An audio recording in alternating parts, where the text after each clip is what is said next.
ايه رأيكم بقى النهاردة هنعمل حتة طبق رز بلبن تحفة جدا، وبدون سكر ولا نشا ولا فانيليا ولا اي اضافات خالص ولا قشطة ولا اي حوارات خالص. اقتصادي وسهل، وفيه تركة حلوة جدا هنعملها جديدة هتودي طعمه في حتة تانية خالص. يلا مع بعض بسم الله، يلا بينا.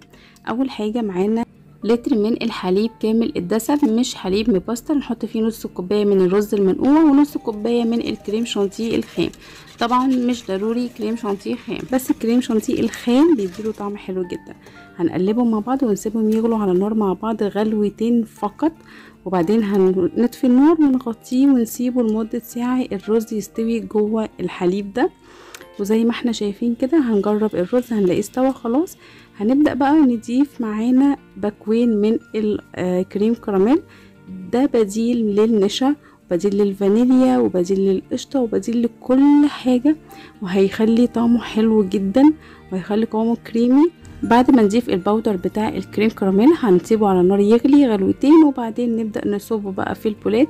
ممكن نصبه بطريقة الكريم كراميل اللي احنا نحط الكراميل تحت وبعدين نحط عليه الرز بالكريمة زي ما احنا شايفين كده. هنصب الرز وممكن نصبه في بولات فاضية، وبعد كده نحط الكراميل على الوش بقى ونزوق براحتنا. نحط بولة ايس كريم، نحط اي حاجة، ما نحطش سكر في الرز بلبن ده كده علشان الكريمة بتاعت الكراميل بتبقى فيها سكر. ممكن ندوق برضو لو احتاجنا سكر قبل ما نصبه في البولات نحط سكر حسب رغبتنا، بس طبعا احنا هنحط عليه الكراميل وهنحط اضافات، وفي نفس الوقت الباودر بتاع الكريم كراميل بيبقى فيه سكر فمش بيحتاج معانا سكر خالص كده، هو سكره مظبوط جدا مع كمان الاضافات اللي على الوش دي. ودوقوا بقى طبق رز بلبن مختلف ومميز جدا عن التقليدي اللي احنا بناكله بدون اي اضافات ولا تكلفة خالص. يا دوبك باكو من الكريم كراميل بس هيظبط لنا الرز بلبن بتاعنا.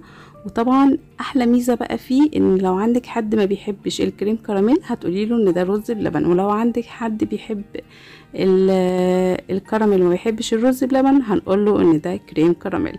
وبس كده خلاص، وده كان الفيديو بتاعنا النهاردة ونورتوني. باي باي.